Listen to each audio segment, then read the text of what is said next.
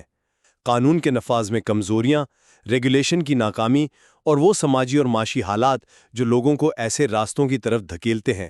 جب تک ان جڑوں کو نہیں پکڑا جائے گا، تب تک ایسی شاخیں پھوٹتی رہیں گی، چاہے ہم کتنی ہی آگاہی کیوں نہ پھیلا دیں۔ بلا شبہ یہ ایک پیچیدہ معاملہ ہے جس کے کئی پہلو ہیں، اور ان ہر پہلو مزید سوالات کو جنم دیتا ہے۔